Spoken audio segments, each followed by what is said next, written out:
Sri Sri Anandamayi Mat Ki Jai. Question. Ma, people call you Bhagwati and no other, that is, Bhagwati herself is reborn. Can we not be emancipated by looking at you and touching you? Ma replied first in Hindi and then in Bengali. She said, proper sight and touch certainly lead to emancipation. But how often are they in evidence? You call me Bhagwati, Annapurna, but these are mere words coming out of your mouth. How often can you identify the idols with divinities? You say many things from your beliefs. I call such beliefs blind as they are not backed up by feelings that should go with them. Deities are mentioned in scriptures also, and you can talk about from your scripture based knowledge. But to me, scriptures are timetables and no more.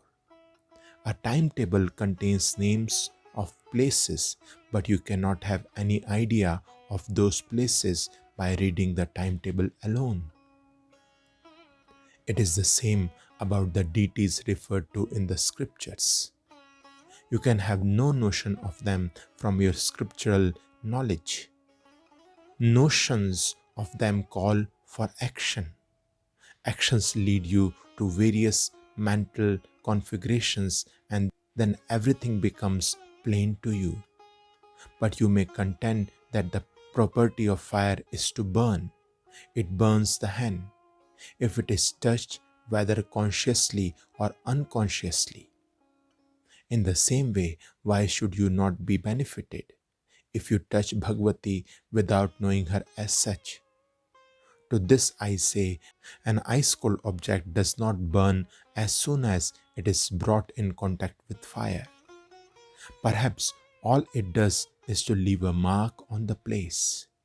In the same way, if you see and touch anybody taking her for Bhagwati, it will leave on your mind a good propensity. Nothing is absolutely thrown away. Question. I understand it well. Now the question is, are you Bhagwati or not? Ma, it is question I cannot answer. Question. Why can't you? I can cite a precedent to support that my question admits of an answer.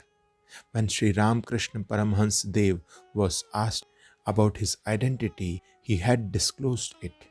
Ma, I cannot say or do anything deliberately. With me, a thing comes out spontaneously or not at all.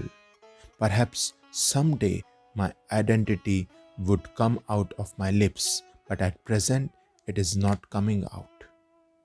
Question. It is true that one cannot go from one place to another merely by reading a timetable. It requires action, but one can rise to a high state of experience without having recourse to actions. God can draw us directly to the path of religion as a magnet attracts iron. Ma, attraction is there, but we cannot perceive it. It is this attraction that inclines one to the religious path. But for it, there could have been no such inclination at all. It is the natural destiny of man to be liberated, to attain God. No one loves to be bound. Some may develop religious tendencies at an early age. You can call it fortune or a reward of good action. Again, someone has an urge for the religious life but can make no headway. In despair, he thinks that he is getting nowhere. But this very thought of not getting anywhere is a proof that he is making some progress. He has his eye on God even for a passing moment. Question. He can get everything done, can't he? Ma, it is he who gets everything done. But a mere statement of this fact means nothing.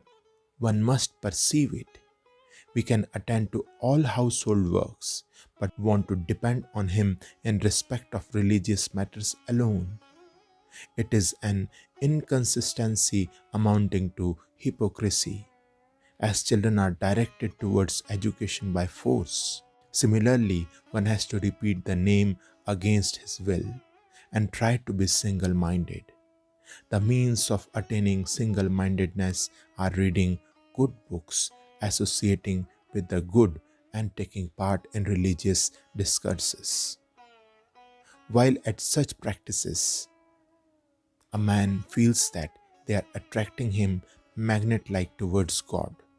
While performing household works, you should do some works for him as well.